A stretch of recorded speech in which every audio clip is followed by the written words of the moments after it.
This empire survived when Rome fell. It outlived invasions, plagues, and centuries of war. It lasted 1,000 years while stronger states vanished in decades.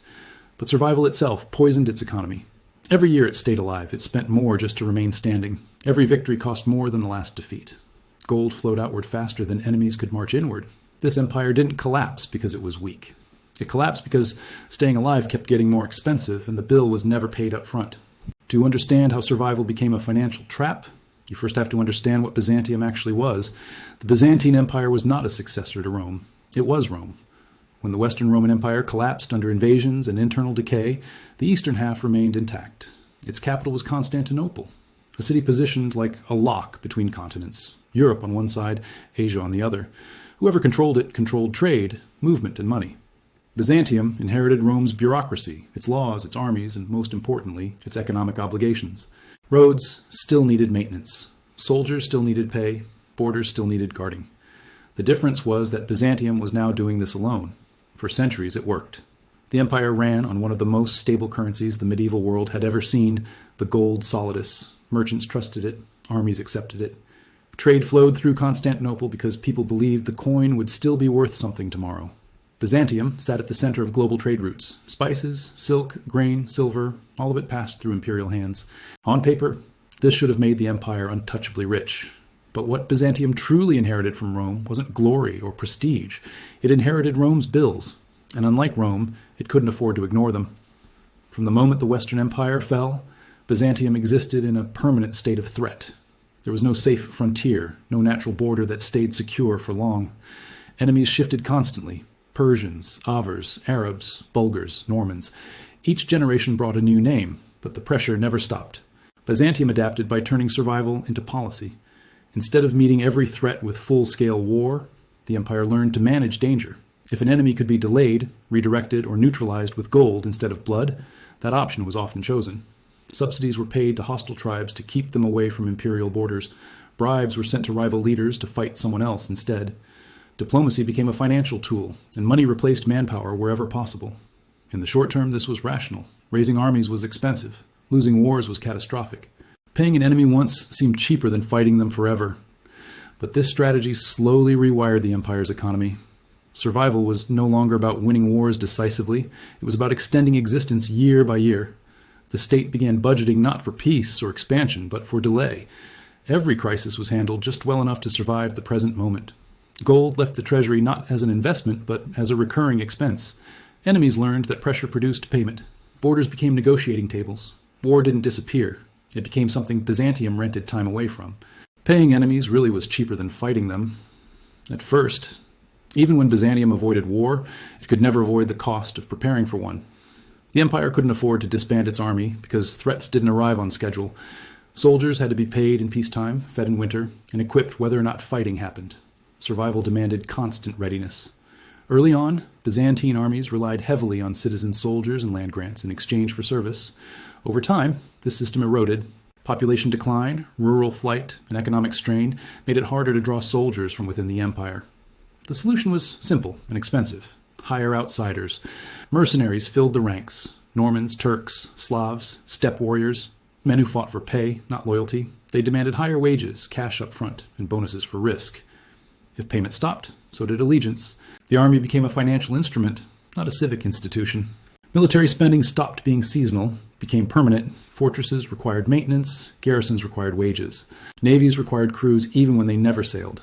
Every year, a massive portion of state revenue disappeared into military upkeep before a single battle was fought.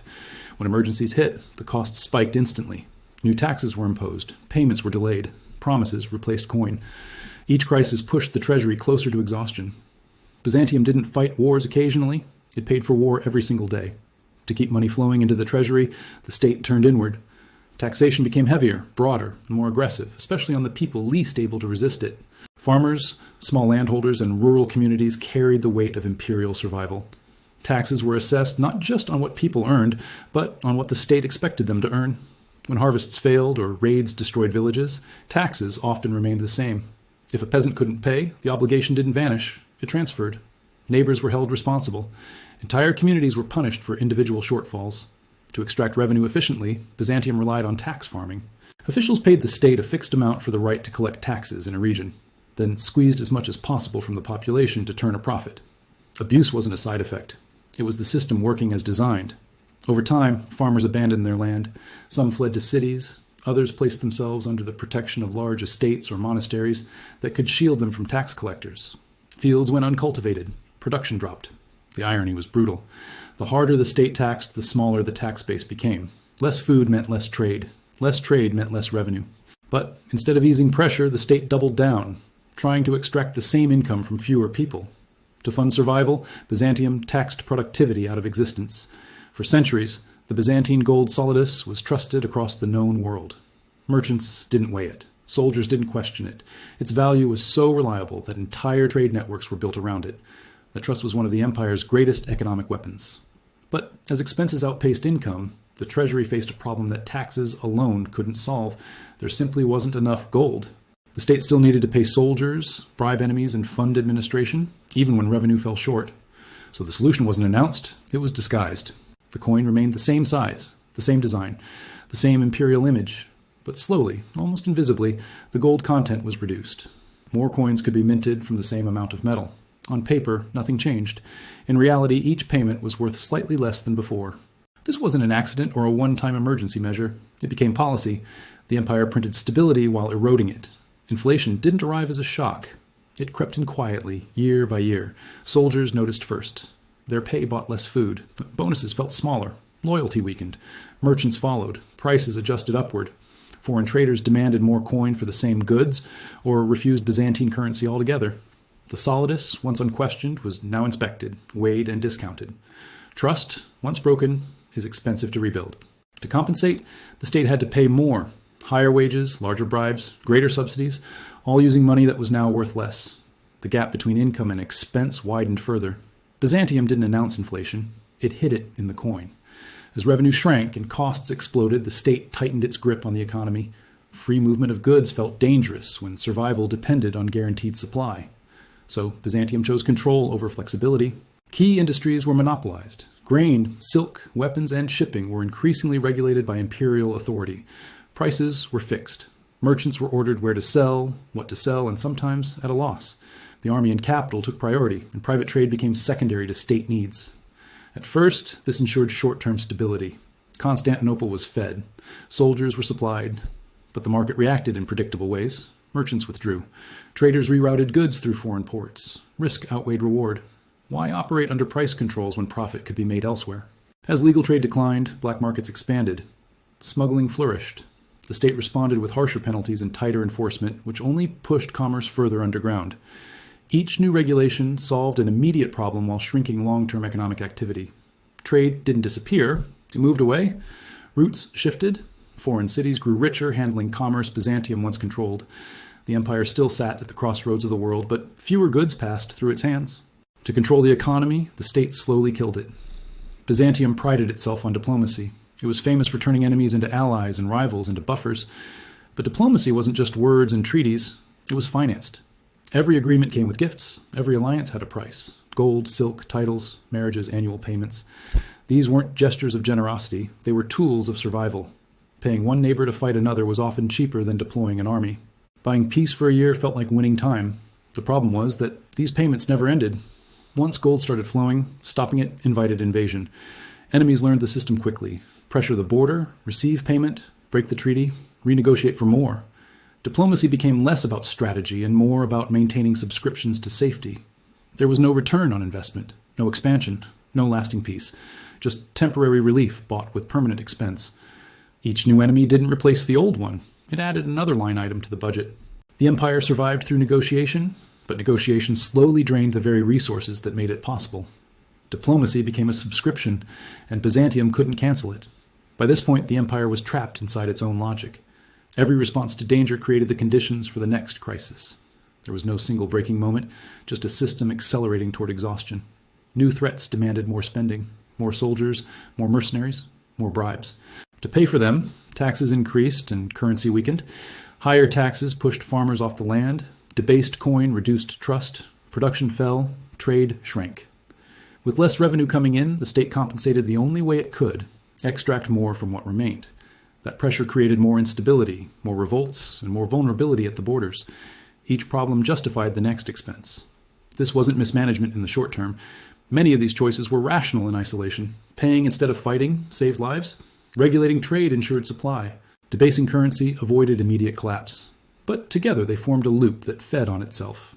The empire didn't have the luxury of stopping. Cutting spending meant exposure. Lowering taxes meant immediate shortages.